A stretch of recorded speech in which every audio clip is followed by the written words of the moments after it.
जय हिंद दोस्तों, कैसे हैं आप सभी। आशा करता हूं आप सभी ठीक होंगे। तो दोस्तों, प्रश्नावली क्लास 12 की प्रश्नावली 1.1 का क्वेश्चन नंबर 1 था, ठीक है, जिसका मैंने पहला दूसरा करा दिया। अब क्वेश्चन नंबर 3 की ओर चलते हैं। तो क्वेश्चन नंबर 3 क्या कहता है उसे देखते हैं, ठीक है। तो सबसे पहले क्वेश्चन नंबर 1 में हमें क्या दिया हुआ था, क्या कह रहा था कि निर्धारित कीजिए कि निम्नलिखित संबंधों में से प्रत्येक स्वतुल्य, सममित तथा संक्रामक है। हमें ये देखना कि कौन सा सम्मित है, कौन सा स्वतुल्य है, कौन सा संक्रामक है। अगर है तो सही है, नहीं है तो नहीं है, ठीक है। तो हमें तीसरा क्वेश्चन क्या दिया हुआ है कि समुच्चय ए बराबर हमें दिया हुआ है, दिया गया समुच्चय ए बराबर 1, 2, 3, 4, 5, 6, ठीक है। उसमें दिया हुआ है में आर एक संबंध दिया हुआ है x y such that y भाज्य है एक्स से, वाई भाज्य है एक्स से। मैंने ये लिख दिया कि 6 भाज्य है 2 से। इसका मतलब क्या है, 6 भाज्य है 2 से। इसका मतलब ये है कि 6 में भाग लग गया 2 से।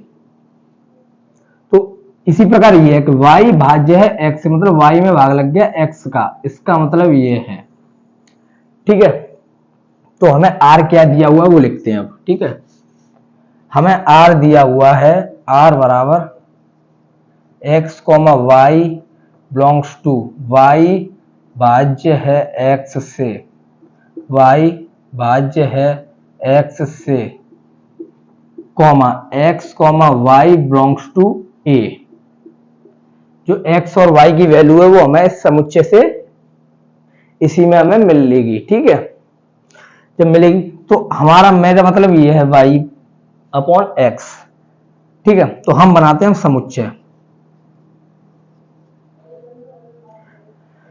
मान लीजिए y के स्थान पे मैंने रख दिया 1 और x के स्थान पे भी 1 रख दिया, तो भाज्य हो जाएगा। ये अपनी तरफ से वैल्यू रखनी है, ये जो हमें 6 वैल्यू दी हुई है इसमें रख कर देखनी है, ठीक है। x के स्थान पे ऐसे क्या वैल्यू रखें, y के पे ऐसे क्या रखेंगे, वो कट जाए पूरी बार, ठीक है, भाज्य हो जाए। तो जब मैं y के स्थान पे 1 रखूंगा और x के स्थान पे 1 रखूंगा तो कट जाएगा, पूरी बार कटेगा। तो हमारा एक मिल गया ये वाला 1,1। जब मैं y के स्थान पे 2 रख दूं और 1 का भाग दूं तो कितनी बार जाएगा, 1 का भाग 2 में दिया जाएगा तो 2 बार। तो 1,2, ठीक है। इसी के स्थान में 3 रख दूं तो भी कट जाएगा, तो 1,3। अगर इसी के स्थान पे मैं 4 रख दूं या 5 रख दूं या 6 रख दूं, ठीक है, यही वैल्यू है। तो 1 का भाग 4 में दिया जाएगा, पूरी बार जाएगा। 1 का भाग 5 में दिया जाएगा, पूरी बार जाएगा। 1 का भाग 6 में दिया जाएगा, पूरी बार जाएगा, ठीक है। इसका मतलब यह है कि 4 में 1 का भाग, 5 में 1 का भाग और 6 में 1 का भाग। तो जब कभी भी 1 का भाग किसी भी नंबर में दिया जाता है वो पूरी बार एक उस नंबर को काट देता है, ठीक है। तो इसका मतलब यह है कि अगर मैं x की जगह 1 रख दूं तो हमारी 6 वैल्यू जो है वो पूरी बार कट जाएंगी, ठीक है, पूरी बार कट जाएंगी। तो यही हमारा संबंध बनेगा। x के स्थान पे 1 रख दिया, y के स्थान पे हमने 6 की 6 संख्या रख दी, 1 2 3 4 5 6, ठीक है। उसके बाद अगर मैं अब आगे चलता हूं, अगर x की जगह मैंने पहले तो 1 लेके चला हूं x के स्थान पे, अब मैं x बराबर 2 रख दूं तो मैं y के स्थान पे ऐसा क्या रखूं कि पूरी बार कट जाए। कहीं यहां से 1 ले लूं, अगर 1 लूंगा तो 2 का भाग 1 में दिया जाएगा तो कितना होगा, 0.5 होगा, जो कि पॉइंटों में आ रहा है, पूरी बार नहीं कटेगा। तो 1 नहीं लेना है हमें। अगर मैंने 2 रख दिया तो 2 से 2 पूरी बार कट जाएगा, तो यहां बन जाएगा हमारा 2,2, कॉमा।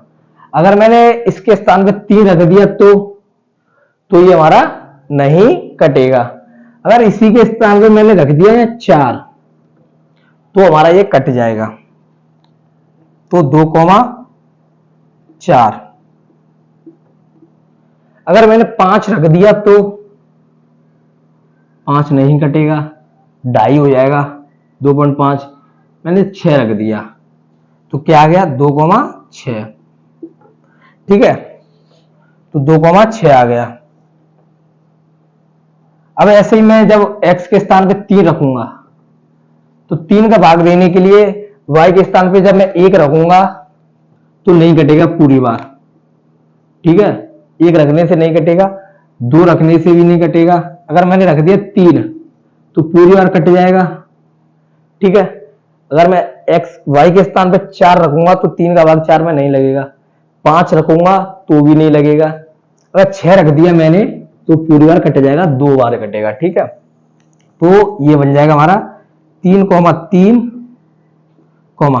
3,6। ठीक है, एक समुच्चय ये बन गया। अगर मैं x के स्थान पे 4 रख देता हूं तो हमारा सिर्फ कौन सा युग्म बनेगा, 4 वाला ही बनेगा। ठीक है, मुझे लगता है ये समझ में आ गया होगा, आप बताने से और जल्दी आ जाएगा। 1 रखने से 1/4 हो जाएगा, 2 रखने से 2/4, पूरी बार नहीं कटेगा। फिर भी 3/4 नहीं कटेगा, 4/4 पूरी बार कटेगा, 5/4 नहीं कटेगा, 6/4 ये भी नहीं कटेगा। तो हमारा एक ही युग्म बनेगा, कौन सा, 4,4 वाला।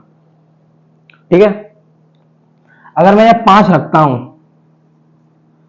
तो x के स्थान पे क्या रखा जाए, सॉरी y के स्थान पे क्या रखा जाए, इनमें से सिर्फ 5 ही रखा जाएगा जो पूरी बार कटेगा। ठीक है, 5 ही रखा जाएगा, मैंने 5 रख दिया, तो 5 रख दिया तो पूरी बार कटेगा, 5 का भाग 5 में दिया जाए तो पूरी बार कटेगा। तो मैंने ये ले लिया 5,5।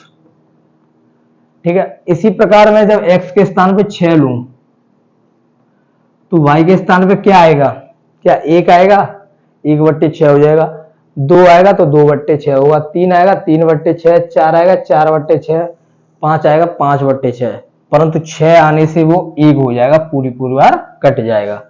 तो क्या बन जाएगा युग्म, 6,6। तो ये बन गया हमारा युग्म। ठीक है,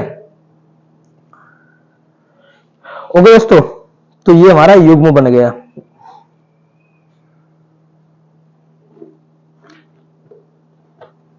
ठीक है, ये युग्म बन गया। अब मैं क्या करता हूं, इस वाले को कर देता हूं रफ, इस क्वेश्चन को कर दिया मैंने रफ। ठीक है, अब इसी में मैं यहां पे बताता हूं स्वतुल्य को। पहली कंडीशन हमारी स्वतुल्य को चेक करना है, स्वतुल्य संबंध। तो स्वतुल्य संबंध में मैंने बताया था कि हमें इससे चेक करना है, पहला वाला युग्म उठाना है यहां से समुच्चय से। तो पहला वाला युग्म उठाऊंगा तो 1 हो जाएगा। ठीक है, जब यहां 1 है तो अपने आप y के स्थान पे भी 1 हो जाएगा, belongs to r, for every 1 belongs to a। ठीक है, तो ये 1,1 इस संबंध में है, देखिए है। ठीक है, इसी प्रकार यहां से भी 2 उठाऊंगा मैं, अब 2 उठाऊंगा, जब ये मिल गया तो आगे वाला उठाना है मुझे। तो 2,2 belongs to r, for every 2 belongs to a। तो ये 2 वाला इसमें है, ये चेक करना है। अब 2,2 वाला इसमें है। ठीक है दोस्तों, 2,2 इसमें है, जब 2,2 वाला इसमें है, इसी प्रकार 3 वाला देखना है। ठीक है, 4 वाला, 5 वाला, 6 वाला, इसी प्रकार हमें सभी चेक करने हैं। तो मैं सभी को चेक कर बताऊं या डायरेक्ट बता दूं, मैं एक बार सभी को बता देता हूं, फिर मैं बता दूंगा। इसे हमें पूरा नहीं लिखना है। ठीक है, इधर लिखता हूं मैं। ठीक है, ये कोष्टक पूरा रहेगा वैसे तो, मैं इतना कर देता हूं।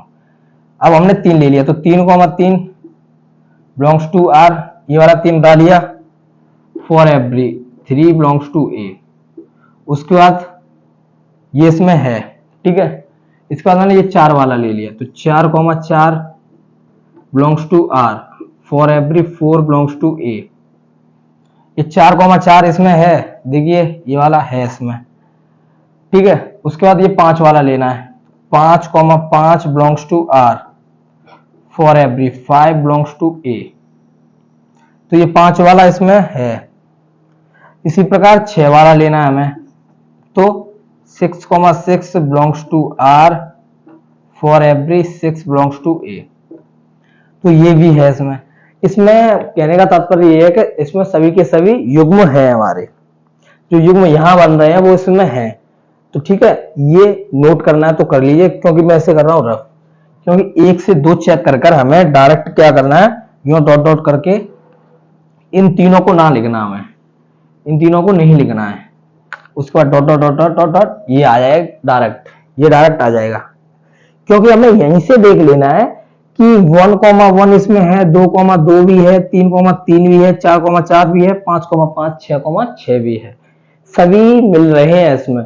तो हमें 1 से 2 अवयव लिखकर और एंड वाला लिख देना है। अगर परिमित है, ये तो परिमित है, जब परिमित है, ठीक है दोस्तों, जब परिमित समुच्चय है तो हमें इसी प्रकार लिख देना है डॉट डॉट डॉट करके, ठीक है।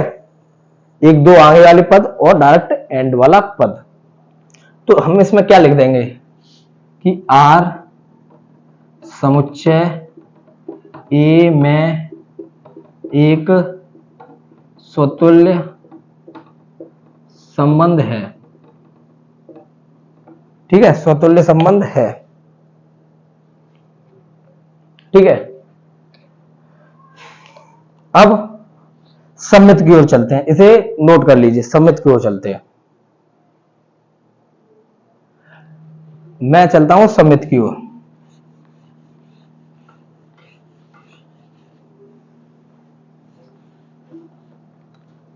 मैंने लिख दिया सममित संबंध।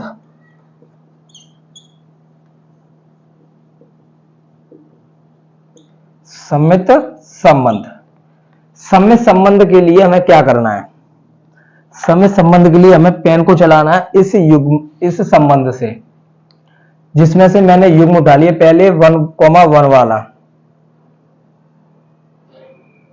पहला युग्म यही पढ़ रहा है ना, कोई सा भी उठा लीजिए, मैं एक ही युग्म लेके बताऊंगा, ठीक है। चलो मैं 2 युग्म लेके बता दूंगा।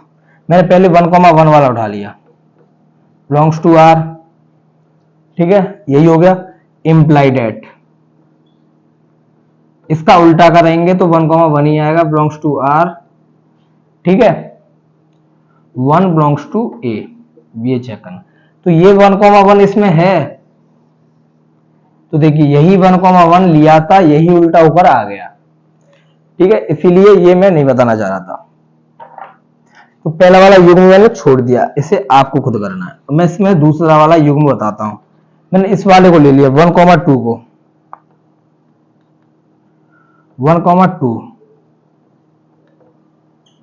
बिलोंग्स टू R, ठीक है, 1,2 belongs to R, implied at 2,1 belongs to R, 2,1 belongs to A, आगे पीछे लिख दीजिए, कोई दिक्कत नहीं, ठीक है। तो जो 1,1 लिया था वो तो हमारा सममित बन रहा था, अभी बताया था जस्ट तुरंत ही, ठीक है। तो अभी वो उल्टा होकर ही यही आ रहा था, तो इसका मतलब वो था, परंतु जब मैंने 1,2 को लिया तो इस संबंध में है, बट इसका जब सिद्ध होकर आया 2,1, तो 2,1 इसमें कहीं भी नहीं है, तो ये हमारा नॉट बिलोंग्स टू हो जाएगा। बस इतना ही, जब नॉट बिलोंग्स टू आ गया तो हमें आगे चलना ही नहीं है, ठीक है, आगे चलना नहीं है। फिर लिख देना हमें क्या, R समुच्चय A में एक सममित संबंध नहीं है।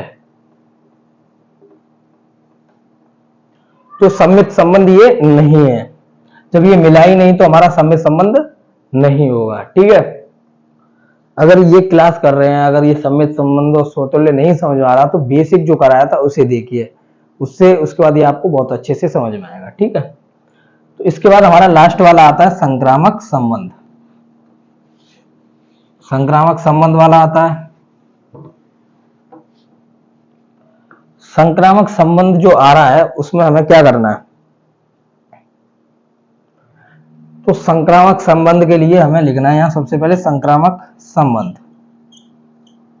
ठीक है।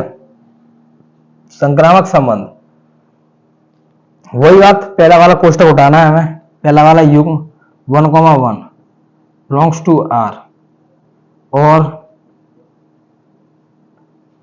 और देखिए यहाँ पे जिस चीज का एंड होता है वही यहाँ से शुरुआत होता है। जब एक पे एंड है तो एक से शुरुआत वाला देखना है हमें। इसमें एक से शुरुआत वाला इसमें काफी है, कुछ सब कुछ है। ये भी ले सकते हैं हम, ठीक है, बता दे रहा हूं मैं, ये भी ले सकते हैं। मैंने बेसिक बताया था उसमें भी ये बताया था, ठीक है, ये भी ले सकते हैं। लेकिन ये लेने से हमारा एक वाला ही बनेगा, एक एक एक वाला ही, ठीक है। इसीलिए मैं इनमें से कोई और लेना चाहता हूं। मैंने ले लिया 1,2 वाला, एक ही चेक करना है, ठीक है, ज्यादा नहीं चेक करना। 1,2 belongs to R, implied at. अब सिद्ध करके क्या लाना है हमें, पहला वाला और लास्ट वाला, मतलब 1,2 बिलोंग्स टू आर। ये चेक करना है कि 1,2 उस आर में है या नहीं, ठीक है, कॉमा 1,2 बिलोंग्स टू ए, ठीक है। अगर यहाँ 1,3 लेना चाहते थे वो भी ले सकते। अगर मैं यहाँ 1,3 लेता, क्योंकि 1,3 वाला भी स्टार्ट है, तो ये 1 पहले वाला और आखिरी वाला 3, तो 1,3 हो जाता, ठीक है। तो ये 1,2 इसमें कहीं है तो के, तो इसमें यही है 1,2, तो इसका मतलब ये है। तो मैं क्या लिख देना है इसमें, अतः सॉरी आर समुच्चय ए में एक संक्रामक संबंध है, ठीक है, संक्रामक संबंध है। तो ये बनेगा इसका आंसर, ठीक है। इसे करिए नोट। उसके बाद में इसकी लास्ट वाली जो वो है मैं ऊपर लिखता हूं, ठीक है। यहां लिखते हैं हम अतः आर समुच्चय ए में एक समुच्चय ए में एक स्वतुल्य संबंध व संक्रामक संबंध है, लेकिन या परंतु सम्मित संबंध नहीं है, सम्मित संबंध नहीं है। तो ये था क्वेश्चन नंबर 3 का आंसर। कौन सा वाला, क्वेश्चन नंबर 3, ठीक है। तो कल क्वेश्चन नंबर 4 की ओर चलते हैं। आज के लिए इतना ही काफी। जय हिंद दोस्तों, bye bye, take care, have a good day.